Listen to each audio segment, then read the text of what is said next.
Hi, so this is the journey system, and this is our first video about dissociative identity disorder. And I'm wearing a wig because we kind of wanted some anonymity. Um, I don't know. I don't think it's going to work because we are very recognizable, but we're going to try it anyway.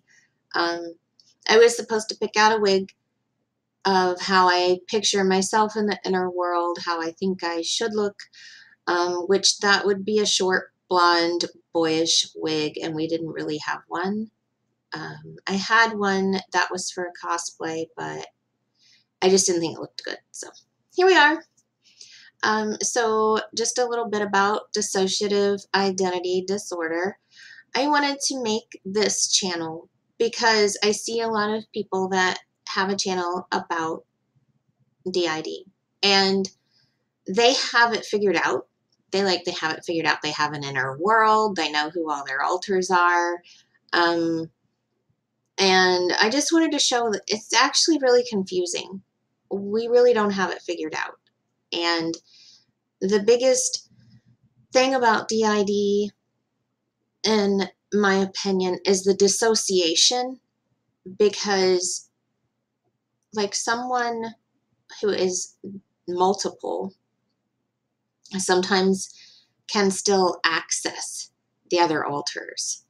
But when you're before you're diagnosed and when you're first diagnosed, a lot of times you can't. Like by the time you get diagnosed, typically you are starting to be able to communicate with the other alters, which is why you are able to get a diagnosis. Before that, there's amnesia. There are these walls in our brain that keeps us from reaching each other.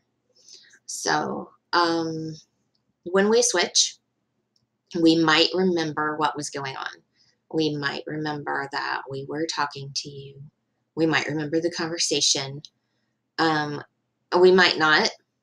We might just, like, for example, if we are texting you, we might just completely forget to reply until we switch back to that alter. If we're watching a movie, we might just lose interest in it. If we're playing a game, same thing. We might just not be interested in that game if we switch. If we are talking to you, we continue to talk to you. The emotion might be gone. Like we know who you are because, and our host is Sue. So I'm going to use Sue's name. But we might know who you are because Sue was talking to you, but we might just know of you. We don't really know you that well. We don't feel that emotional connection. So generally that's how it works if we're switched to a different alter than the one that you are most familiar with. But then sometimes you might have been talking to all of us all along. Like, our family asked when we told them about it. And I'm trying to keep things a little anonymous here. But when asked, a lot of us were already interacting with our family. We just weren't saying, oh, hey, I'm so-and-so. I have a different name. I have a different age. We just weren't expressing that to them. So a lot of our friends and family already know all of us. They don't just know Sue, but they just didn't realize it. They just didn't realize we were switching. So we do have one switch that is pretty easy to tell, because when we go to the doctors and stuff, they use our legal name, and then we will switch and become extremely quiet, very introverted, very anxious, and the anxiety is just palpable. I mean, it's just very, very obvious. So we've had 3 doctors now ask us, are you okay? Is everything okay? When after we switch, and they can tell there's a difference. They didn't know about our diagnosis, so they didn't necessarily know that it was that we switched alters or that it was dissociative identity disorder. But they did know something happened. So usually people aren't going to be able to tell, but that is actually what's going on unless they know of the diagnosis. And then they're like, oh, and then they kind of put it together and they're like, yeah, now I know. Now in front of my very best friend in the whole world that I tell everything, some of our switches are extremely obvious and difficult. With dissociative identity disorder, basically it's designed to be covert. So typically, just the way it's going to work is that you're not going to switch in front of someone that the system's not comfortable with or safe with. So, but because we're safe with this one person, some of our switches are pretty extreme. We will cry, hyperventilate, like, you know, say things while we're crying. Like, I don't want to exist. Why am I here? I don't know who I am. Things like that. So yeah, I don't want to mess this up. I don't want to switch on camera. So I'm trying to like switch the topic now. So, yeah, along with dissociative identity disorder, typically there's, you know, anxiety disorder, PTSD. It's CPTSD, which is, I think it's complex, is the C. I can't even think what the PTSD stands for. See, this is what brain just, this dissociation does that. Like, it makes vocabulary very hard sometimes. So, but along with all the trauma, because dissociative identity disorder is caused by trauma, a lot of times we might have trauma to that affects the body. So we have fibromyalgia, and we also have a lot of trouble sleeping. We wake up and then we're not able to go back to sleep, which then makes the fibromyalgia worse. So we tried to take some medicine for that, and it did help us sleep, and it seemed to help overall at first. It was an antidepressant, but then we started noticing, and it took a while to notice too. You know, it just, when you have dissociation, things just, it takes a while to figure them out. So, but we started noticing that it really made everything worse because we weren't switching, which some people would consider that a good thing, but no, we weren't switching at all. And what I mean is, we were just nobody all the time. We were just like this robot who had no preferences, no emotions, no personality. You could ask, what's your favorite color? What TV show do you like? And there was just no answer for any of that. So it was extremely depressing. The host was blocked out. So the host, they weren't able to talk to friends or engage in any of their interests. Our personalities were basically blocked out, and we had no reason to live. So we had to stop taking the medicine. So now our health problems are worse again, but that's much better because we actually have a personality and emotions and can love people. Yeah. So now that I've told you a bit about dissociative identity disorder, I don't remember if I introduced the system name. Our system name is the Journey System. And so let's see, I'm going to talk about myself. I am new. I know I've been talking about our host. Now, the thing about our host is, okay, they seem to be more connected to our emotions, more connected to our spirit and to the spiritual world. Whereas I don't think necessarily that our host is, I don't know how to say this, but a lot of people think that there's like an original and then everybody else broke off from that. And that like the original's the real one and everyone else is an alter, or the host is just the one who's out most often.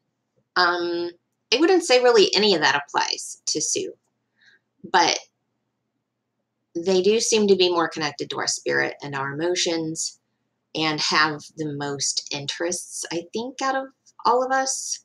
I'm not really sure, but we just feel more whole when we switch to Sue and when Sue's around. I don't know. I have a hard time saying that because it almost makes it sound like the rest of us aren't valid. And that is absolutely not true. We are all equally valid. We all have an equal say in all of our decisions. And I think that's very, very important, especially when it comes to dating. I think it's horrible when people just let the host decide things and then everybody else has to go along with it. I don't like that. So, speaking of decisions, one that we have had trouble with is with our hair. It was pink, and that was the way our old host liked it. And then our male alter was out for quite a lot of time. And our main male alter, we have more than one. And then the other alter who is a gender. So they decided to change the hair to dark green. And we ended up not liking it. And then we had to bleach it. And so our hair is really damaged because we changed it. It was pink. We had to bleach it to make it green. Then we had to bleach it again. So that's what happens. And I don't remember. Yes, I did. I talked about the wig. Okay. So let's see. What else was I supposed to talk about? I'm just going to talk about myself. So I was sharing the same name with the alter that has the legal name. So I'm basically new. I'm just discovering that I'm not the same person as this other alter, and I am agender. I am asexual. And that's the main thing that made me realize that I'm not this other alter, because they are not asexual. I would tell you about the other alter so I could like contrast and compare us, but I can't. I can't really reach the other alters. So that's another thing to tell you about DID, is that you can't really ask me about the other alters. I'm not going to know. The only reason I will know anything, well, I would say sometimes I can if I try to think of it in my head really hard. That might cause a switch though. And I'm trying not to switch on camera because I'm not done talking about myself. Or we also know about each other because we have a system map. And the system map has basically a picture of what each of us would prefer to look like, or picture how we picture ourselves in our head. Now, some people with DID will talk about having an inner world. We don't really have that. So I don't know. I'm not sure why they have one and we don't. But a lot of times they'll say, this is how I look in the inner world. I can't really relate to that. Um, but I do picture myself with short blonde hair looking more boyish than the body. So I don't know. But I also picture myself as androgynous. Um, so as far as my interests, I seem to be the one who enjoys doing chores, getting things done, and maybe playing video games, organizing, things like Sudoku, which is interesting because we had another altar that was using the same name or a similar name. And she was basically the host. She was out most of the time. And she did our job. When we had a job, we were working on the phone. But she was girly, and we are not. She was asexual, though, and she had a lot of the same interests as me. So I don't know. Maybe I'm her. Maybe I was gone for a while and came back.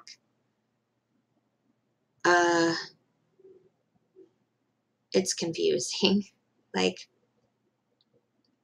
another thing that's confusing is that I asked my best friend, because I thought that Sue was gone. And by I just mean like us, the system as a whole. I don't really remember who had this conversation. And it took me a minute to think that it was Sue. So, I'm pretty sure that our protector was host for like 8 months to a year. And he thought that Sue was gone. And he mentioned it to our best friend and was like, is Sue really gone? And our best friend said, no, you've been switching to Sue. You just don't realize it. So yeah, that's how confusing it is. Whenever, people, they get upset at us for being confusing, it's just as confusing for us as it is for you. So sorry. There's not really a way for us to fix that. I mean, we are going to therapy, obviously. That for one thing, it's really time consuming to go to therapy. Typically will trigger us for the whole day. So then we're not able to do anything else. If we have assignments from therapy, that also could trigger us into switching. You can probably tell I'm starting to dissociate now. Yeah, but I can't think of what I was talking about. Therapy. Yeah. It's hard. It's hard to get a diagnosis. And I wasn't going to switch on camera. Okay. I'm not sure who I'm switching to, but,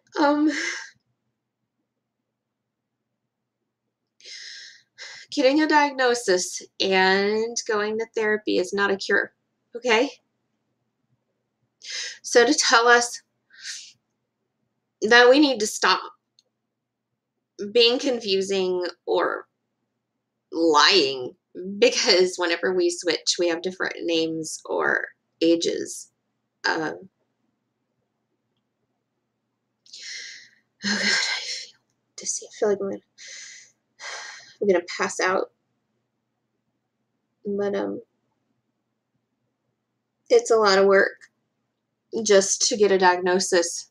And therapy is a lot of work.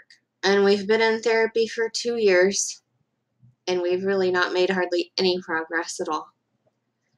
So just keep that in mind when you talk to someone, not just with DID, but with any kind of mental disorder. I hate the word disorder. It's just, we have this because it's the only way at the time that we could survive. So if it helped us survive, why is it called a disorder? I'm gonna have to go now. Maybe I'll make another video to let you know who switched in. But yeah, therapy doesn't help as much as you think. Don't just dismiss us by saying, well, you need to get help with that, and then that we are getting help, but it's not a cure. Getting help is not a cure. So I think I already said everything, so I'm gonna go now. Thanks for watching.